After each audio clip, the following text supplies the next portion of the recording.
Since my layout, both M gauge and double O gauge in here are in a bit of disarray, since we have kind of some clutter.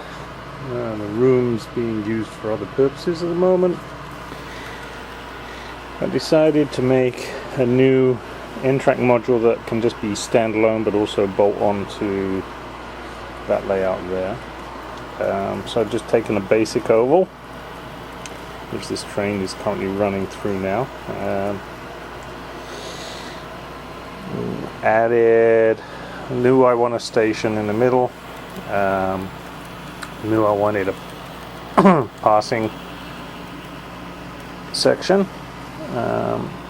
track going off that side of the board, and that side of the board mean it can be hooked up to something else.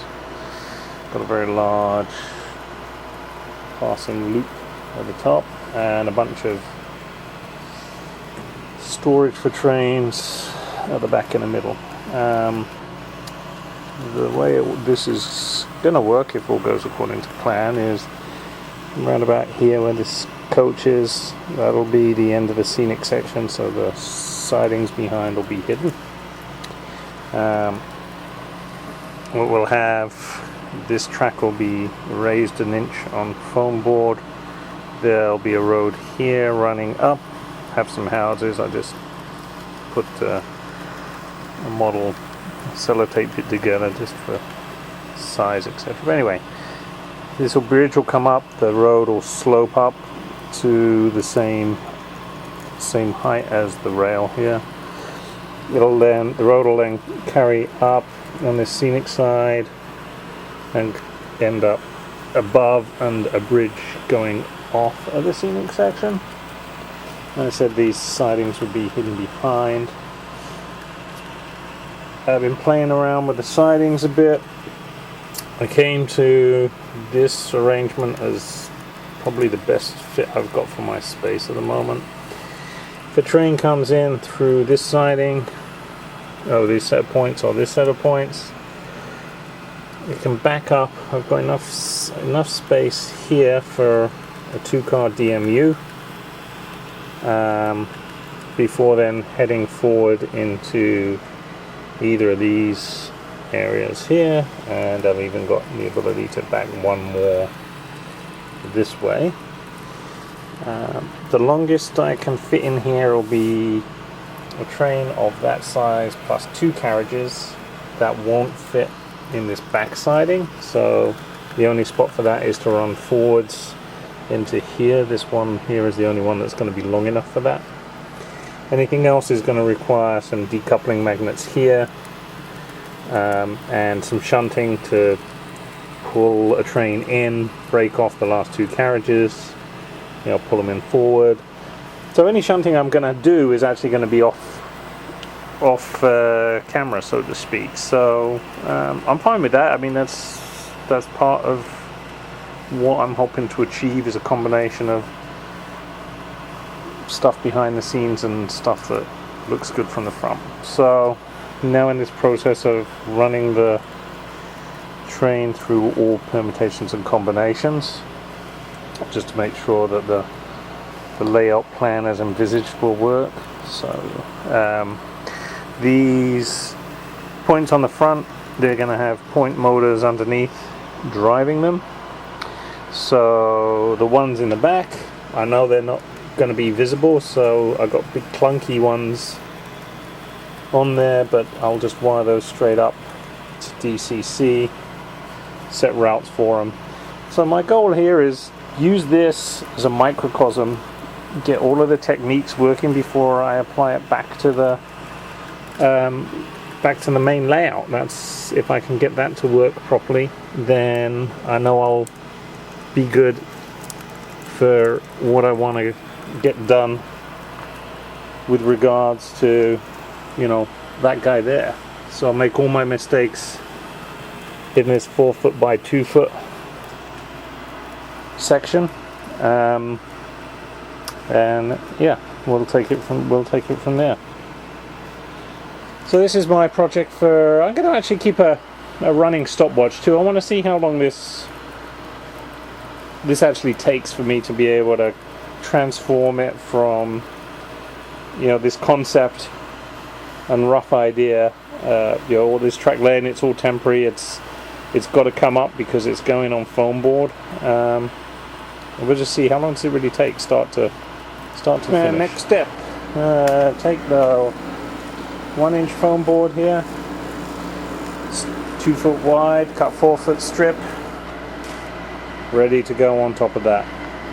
Step 2 will be to make the wood frame to go underneath this. So wood frame just like this, plan to make L-shaped legs, as I did here as well. Difference will be, won't screw these in, I'll put drill through here, actually bolt the legs on so that they can come apart for ease of storage, and we'll see how we go from there. So let's see how that gets next. 2 minutes in, we measured from here, 2 foot line, 4 foot line, cut it off. So now we've got a 4x2, 2 4x2s out of this. So not too much mess. I mean, a regular saw straight through, a little bit of pink dust. Pink's going to be painted brown, should have mentioned that as the undercoat. So onto the frame. Yeah, so as I start to put the, you know, move the track off of the plywood, over on here just to lay it out. A little test I've got to do is with regards to the under table switch machines I got. I've got a deluxe one here, which is Exhibit A.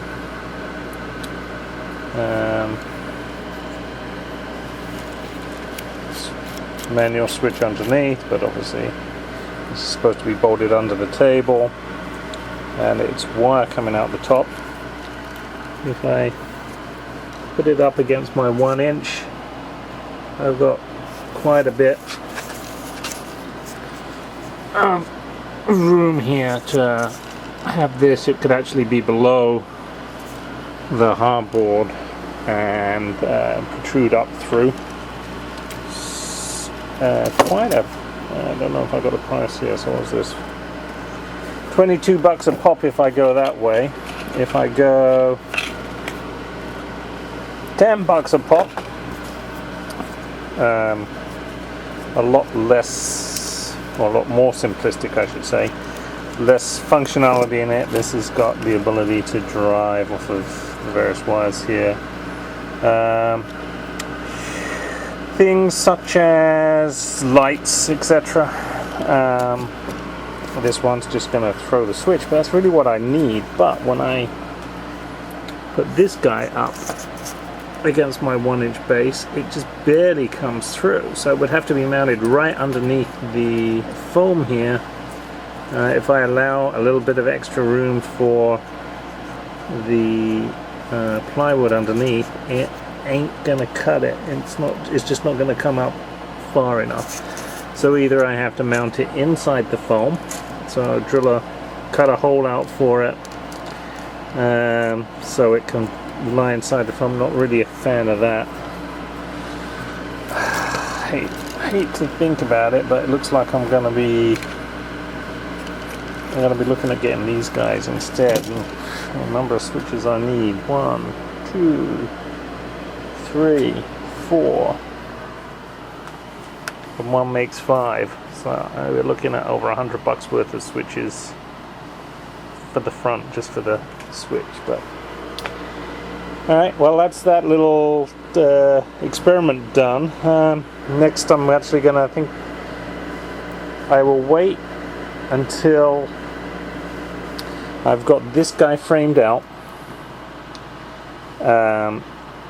to actually try installing the switch, because the switch would go under here. I'll have to drill a hole through the top for the I don't know what you call it, actuator for want of a better word to work through.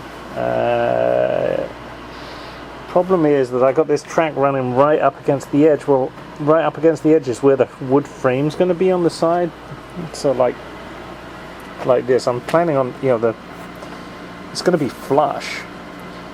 So the logical place for that motor is going to be right here. I might actually have to cut a section of the frame out where those point motors are.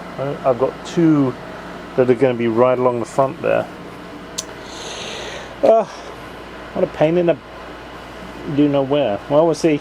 That's why we're going to do it with this short section. We'll learn what works and doesn't from that. Yep. So a few minutes later, all transposed onto some lovely pink foam. Definitely pushing the boundaries here of the edge. Gonna have to figure out how we'll put stuff on this edge. You can see here. I might be able to put the point motor on this side of the point. That was probably the solution to the problem here. Whether I have enough room underneath to do that or not remains to be seen. And likewise pushing the boundary here for this all fitting in the prescribed 4-foot length. We'll see. So now we have a nice empty piece of plywood. I'll flip this upside down and start getting the frame underneath this attached.